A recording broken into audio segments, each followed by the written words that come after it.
에너지버스, 존 고든 지음, 유영만 이수경 옮김, 세멘 파커스.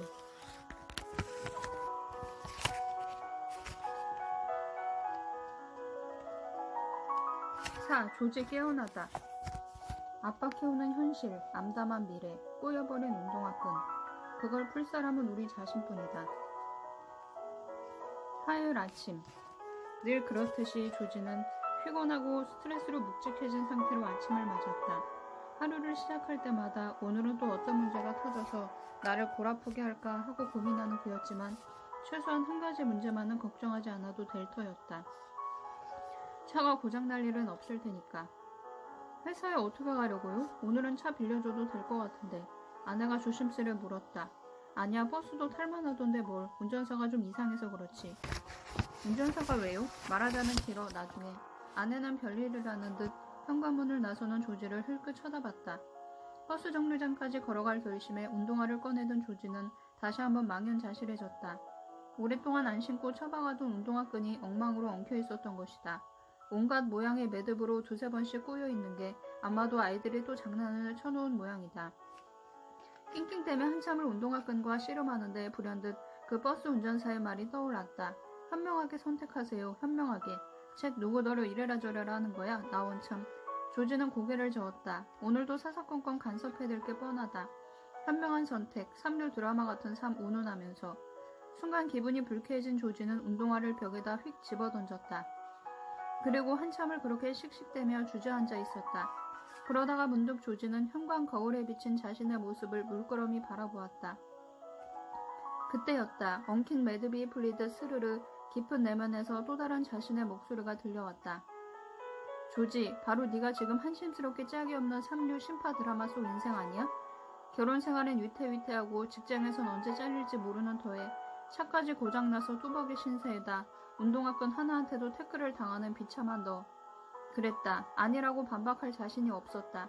집에서나 직장에서나 그의 삶은 자초되기 일보 직전이었다. 가장 큰 지원자이자 멘토였던 상사마저 어제 최후 통첩을 했다. 이젠 더 이상 자네 바람막이가 돼줄 수가 없네. 저도 짐이 되고 싶은 생각은 없습니다. 하지만 알게 모르게 그동안 내가 자네 뒤를 많이 봐줬네. 그런데 이제 그것도 쉽지 않아.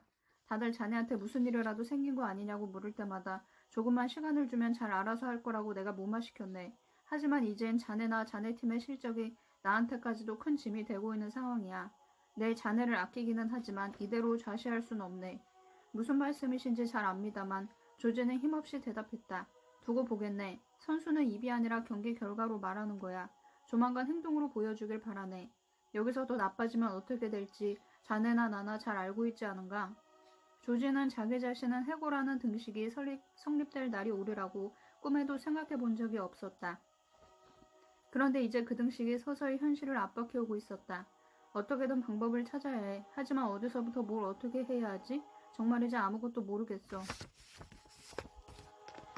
5. 조이가 없는 버스. 당신 안에 열정이라는 심장 박동은 지금도 계속 신호를 보낸다. 당신이 알아차려주기를 기다리며. 뚜뚜뚜뚜뚜뚜. 버스 정류장으로 향하는 도중 조지의 머릿속에 운전사 조이의 밝은 미소가 퍼뜩 떠올랐다. 그래 뭐 나쁜 사람 같지는 않았어. 하지만 아직도 마음속에선 두 명의 조지가 갈등하고 있었다. 그래도 그렇지. 언제 봤다고 나한테 이러쿵저러쿵 잔소리를 해대는 거야. 자기가 뭐라고. 나더러 삼류 드라마 같은 인생을 살지 말라고? 상사한테 마누라한테 귀에 딱지가 않도록 한 소리 들은 것도 모자라서 이젠 버스 운전사까지 나한테 감나라 괴나라 해? 이러다 우편 배달부까지도 한마디 거드는 거 아냐? 버스 정류장에 도착한 조지는 11번 버스가 오기를 기다렸다. 그런데 이상한 일이었다. 은근히 그 조이라는 운전사가 오늘은 또 무슨 말을 할까 기대가 되는 것은 왜일까? 버스에 오른 그는 슬쩍 운전석부터 돌아보았다. 그런데 웬일인지 조이의 모습이 보이질 않았다. 대신에 인사성도 없고 무뚝뚝하게 짝이 없는 웬 남자가 운전대를 잡고 있었다. 왜 안 나온 걸까? 조지는 그녀에게 퉁명스럽게 굴었던 게 왠지 마음에 걸렸다. 따지고 보면 손님에게 친절하게 대하려던 것 뿐인데 내 인생이 삐걱거리는 게 그 사람 탓도 아닌데. 조지는 가는 내내 창밖만 바라보며 말없이 앉아 있었다. 버스 안에는 대화도 웃음소리도 활기도 없었다. 그는 어제 팀원들과 가졌던 미팅을 떠올렸다. 조지 자신도 변화의 필요성을 뼈저리게 느끼고 있었고 실마리만 찾아낸다면 뭐든 할 준비가 되어 있었다. 하지만 의욕적으로 준비해간 미팅 역시 별 소득은 없었다. 팀원들은 여전히 예의 의욕 없는 침묵으로 일관했고 조지 혼자 북치고 장구치고 해봤지만 회의 분위기는 조금도 나아지지 않았다. 뭔가 특단의 조치가 필요해. 조지는 다시 자신을 추스렸다. 6. 10개의 룰. 공격하고 있는 동안에는 내 골대에서의 실점을 염려할 이유가 없다. 당신이 머리 아픈 건 머리가 아프다는 데 집중하기 때문이다. 수요일 아침. 조지는 일찌감치 버스 정류장에 도착해 벤치에 앉아 어제 일을 복귀하고 있었다.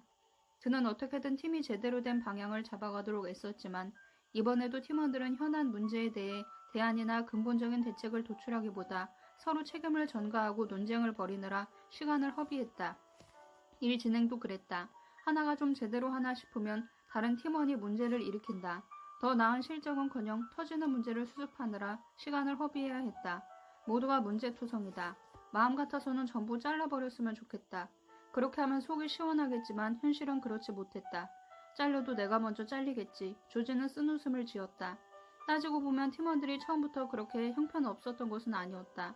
그들 중 몇 명은 조지가 직접 다른 팀에서 차출해온 우수 인재였다. 그 친구들도 나랑 똑같이 길을 잃은 거야. 딱히 뭐가 원인인지 모르겠지만 뭔가 단단히 잘못돼가고 있는 내 결혼 생활처럼. 하도 깊이 생각에 잠기는 바람에 조지는 버스가 도착한 줄도 몰랐다. 문득 고개를 들어보니 환하게 웃고 있는 조이의 얼굴이 보였다. 그 표정을 보면서 조지의 얼굴에도 어느새 미소가 떠올랐다. 아니 이게 누구예요? 안녕하세요? 다시는 못 볼 줄 알았어요. 저도 못 뵐 줄 알았는데요. 조지의 목소리에는 가벼운 반가움이 섞여 있었다. 어제도 같은 시간에 버스를 타는데 안 보이시더군요. 무슨 일이 있었나요? 조지는 조이의 근황까지 묻고 있는 자신이 이상하게 느껴졌다. 그게 제가 매주 화요일은 일을 쉰답니다. 아버지가 편찮으셔서 요양원에 계신데 화요일은 제가 하루 종일 아버지를 돌봐드리는 날이거든요. 알츠하이머 때문에 아버지는 거의 아무것도 기억하지 못하세요. 정말 정정하고 자상한 분이셨는데 이젠 당신 이름조차 잊으셨죠. 매주 뵙는 때도 딸인 저도 못 알아보신답니다. 조이의 눈가가 촉촉히 젖어들었다. 정말 유감이에요. 의외였다. 늘 활짝 웃고만 있어서 아무 걱정이라고는 없는 사람인 줄 알았는데 참 겉만 봐선 판단할 노릇이 아니라고 조지는 생각했다. 걱정하지 말아요 조지. 그게 다 인생인걸요 뭐. 참 그냥 조지라고 불러도 괜찮죠? 여기 이 버스에 타는 사람 중에 문제 하나 없는 사람이 어디 있겠어요? 부부 사이가 안 좋거나 건강 때문에 직장 때문에 힘든 일이 한 가지씩은 다 있게 마련이죠. 인생이란 게 원래 그런 거 아니겠어요? 나도 나 나름의 문제를 갖고 있는 것 뿐이에요. 그런데 당신은 참 즐겁고 행복해 보여요. 어떻게 그럴 수 있죠? 조지가 되물었다. 조이의 얼굴이 환한 미소로 반짝반짝 빛났다. 그건 내가 그렇다고 믿기 때문이에요. 난 내 인생이 이뻐 죽겠어요. 나는 나를 사랑해요. 당신도 사랑하고요. 당신을 사랑할 수 없다면 나 자신도 사랑할 수 없을 거예요. 우리는 모두 연결돼 있으니까요. 그래서 난 세상 모든 사람을 사랑해요. 때론 그러기 힘든 사람들까지도요. 나 같은 사람 말이군. 조지는 생각했다. 그래요. 당신 같은 사람도요. 조이는 마치 조지의 머릿속을 읽은 듯 말했다. 그리고 말을 이었다. 그건 그렇고 웬일로 또 제 버스에 탈 생각을 했어요? 그저께 버스에서 내릴 때는 금메달리스트 칼 루이스보다 더 빠르게 도망치던데 그래서 다시는 안 탈 줄 알았어요. 그동안 무슨 일이 있었던 거죠? 궁금해 죽겠네. 조지는 타이어 때문에 정비소에 들렀다가 브레이크에 심각한 결함을 발견한 얘기, 차를 계속 몰았더라면 큰 사고가 날 뻔했다는 얘기를 들려주며 앞으로 2주 동안은 꼼짝없이 버스로 통근해야 한다고 말했다. 정말 잘 됐어요. 당신이 내 버스에 타게 된 게 분명 무언가 특별한 인연이 있어서라고 생각했는데 이제야 그게 뭔지 알겠군요. 조지는 그녀의 말이 선뜻 이해되지 않았다. 차를 2주 동안이나 정비소에 맡겨야 한다는데 뭐가 그렇게 좋습니까? 조이가 장난스레 너스레를 떨었다. 조지, 이제 당신한테 좀 강하게 나가도 되겠죠? 당신 머리는 참 깨뜨리기 힘든 호두알 같네요. 안 잡아먹을 테니 염려 말아요. 저기 룸미러 오른쪽에 뭐라고 써있는지 보여요? 조지는 고개를 쭉 빼고 글씨가 씌어있는 게시판을 바라봤다. 이제까지 그런 게시판이 있는 줄도 몰랐다. 글쎄요, 무슨 룰이라고 적힌 것 같은데. 그래요, 그걸 잘 들여다봐요. 그리고 크게 한번 읽어봐요. 행복한 인생을 위한 10가지 룰? 아래 글씨는 너무 작아서 잘 안 보여요. 조지는 이렇듯 고분고분한 자신이 신기하게 느껴졌지만 뭔가 강한 힘에 이끌리듯 그녀의 말을 따랐다. 그래요, 조지. 이 버스에 탄 승객이라면 누구나 저 10가지 룰을 배운답니다. 이제 당신 차례군요. 생각만 해도 벌써 신나는걸요? 당신이 버스를 탈 날도 열흘쯤 남았고 내가 알려줄 룰도 10가지라니 우연히 일치라고 하기엔 너무 대단한데요? 조지는 왠지 어색한 기분이 들어 자세를 고쳐 앉았다. 제 인생에서 룰은 지금 것만으로도 충분해요. 회사에서의 룰, 아내와 약속한 룰, 집안에서 지켜야 하는 룰, 아이들과의 룰, 룰이라면 지겹습니다. 순간 조이의 표정이 굳어졌다. 그리고 하나 미소를 짓던 그 얼굴이라고 믿어지지 않을 정도로 강렬하고 확고한 의지를 담은 눈빛으로 조지를 똑바로 응시했다. 조지, 이 룰은 당신에게 꼭 필요한 것이에요. 그녀의 목소리는 단호했다. 당신의 인생을 완전히 바꿔줄 기회로부터 등을 돌리지 말아요. 당신이 마음만 열어준다면 앞으로 열흘 동안 놀라운 일이 벌어질 거예요. 제발 마음을 열어요. 조이의 얼굴이 다시 환한 미소로 밝아졌다. 함께 할 거죠? 노라는 대답은 끼어들 틈이 없는 침착하면서도 힘있는 어조였다. 네? 아, 네. 그러죠. 그렇게 말하는 동안에도 조지는 자기 입에서 네라는 말이 튀어나온 게 믿기지 않았다. 갑자기 귀와 눈을 쫑긋 세우고 있던 버스 안의 승객들 모두가 일제히 환성을 질렀다. 버스는 마치 잔치집으로 향하는 관광버스나 된 듯 들썩거렸다. 조지는 새삼 버스 안에 여러 명의 다른 승객들이 있었다는 걸 깨닫고 주위를 둘러봤다. 이제야 그들의 모습이 눈에 들어왔다. 놀라지 말아요, 조지. 에너지버스에 새로운 승객이 된 걸 환영해요.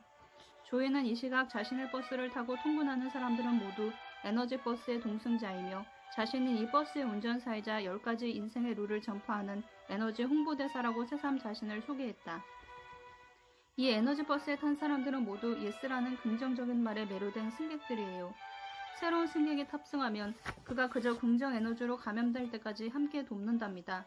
그러려면 조지, 당신은 첫 번째 룰에 동의해야 해요. 목적지까지 얼마 남지 않았으니 서두르죠, 우리. 조지는 여전히 어안이 벙벙했지만 무심코 고개를 끄덕였다. 너무나 순식간에 벌어진 일이라 신경이 복잡했다. 이거 내가 괴상한 버스에 탄 거 아냐? 그냥 뛰어내릴까? 그렇게 생각하다가도 한편으로 그 10가지 룰이란 게 뭔지 너무나 궁금해졌다. 에라 모르겠다. 어차피 손해볼 건 없잖아? 호기심과 막연함으로 가득한 조지의 머릿속에서 그를 짓누르던 짐더미에 대한 걱정은 이미 사라지고 없었다. 7. 당신 버스의 운전사는 당신 자신이다. 당신 버스의 핸들은 누가 잡고 있는가? 혹시 당신이 운명이라고 믿고 있는 낯선 존재는 아닌가? 첫 번째 룰은 아주 간단해요. 조이는 조지의 건너편에 앉아있는 남자에게 눈길을 보냈다. 말끔한 회계사 같은 느낌과 정신나간 과학자 같은 느낌을 동시에 주는 사람이었다.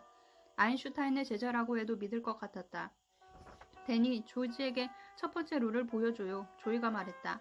데니는 무릎 위에 놓인 서류 가방에서 종이 한 장을 꺼냈다. 룰, 샵 1. 당신 버스의 운전사는 당신 자신이다. 조이는 데니에게 고맙다고 말하고는 조지에게 잠시 그에 대한 얘기를 들려주었다. 몇 년 전만 해도 데니 역시 걸어다니는 좀비였어요. 목표도 삶에 대한 의욕도 없이 시계추처럼 집과 직장 사이를 왔다 갔다 하는. 그렇게 무감각하게 살던 그를 뇌졸중이라는 망치가 땅 하고 내려쳤죠. 조이는 말을 이었다. 그 후로 데니는 달라졌어요. 데니는 나와 함께 10가지 룰을 성실하게 따랐고 이제는 통근 때마다 에너지 전도사로 우리와 함께하고 있답니다. 조이의 얼굴에 자랑스러움과 믿음직함이 역력히 묻어나왔다. 조이는 운전석 옆에 있는 물병을 들어 몇 모금 마신 다음 조지를 향해 말을 건넸다. 잊지 마세요. 당신 버스의 주인은 바로 당신 자신이라는 걸요. 이게 제일 중요한 룰이에요. 당신 인생을 스스로 책임지지 않고 그 버스를 당신 뜻대로 조종하지 않는다면 절대 원하는 목적지로 갈 수 없어요. 당신이 당신 버스의 운전사가 되지 않는다면 늘 누군가 다른 사람의 여행길에 끼어 탈 수밖에 없어요. 하지만 다른 사람의 도움이 필요할 때도 있잖아요. 조지가 물었다. 물론 그 여행길에서 누군가의 조언이나 도움을 받을 수는 있지요. 하지만 어떤 때라도 그것이 당신의 버스이고 당신의 여행이라는 점을 잊어서는 안 됩니다. 때로 잠시 다른 사람의 버스를 타야 할 때도 있지만 어디까지나 우리에게는 각자의 버스가 있어요. 그런데 대부분의 사람들은 한 가지 중대한 실수를 범하고 있지요. 자신의 버스가 어디로 가고 있는지, 어떤 경로로 그 목적지에 도달할 것인지 자기 스스로 결정해야 한다는 사실을 잊는다는 거예요. 마티, 그 통계자료 좀 보여줄래요? 조이는 룸미러로 버스 뒤쪽에 앉은 20살쯤 된 청년을 쳐다보았다. 마티는 폴로 셔츠와 카키색 바지를 입은 금발 더벅머리 청년으로 전형적인 IT 마니아의 모습이었다. 마티가 노트북 컴퓨터를 꺼내 타닥타닥 부지런히 자료를 찾는 사이 조이는 조지에게 마티 얘기를 들려주었다. 마티는 버스 안에 사람들의 인생, 일, 성공 등 다양한 주제를 놓고 대화를 나눌 때면 자기가 찾은 자료들을 가지고 새로운 시각을 제공해주곤 했다. 그래서 그는 검색 대왕이라는 별명으로 통했다. 마틴은 승객들 모두가 화면을 볼 수 있도록 노트북을 높이 들어올렸다. 사람들이 가장 많이 죽는 시간대, 월요일 아침 9시. 놀랍지 않아요? 조이가 물었다. 그 통계 자료의 의미를 선뜻 이해하지 못하고 있던 조지는 잠시 생각에 잠겨 있었다.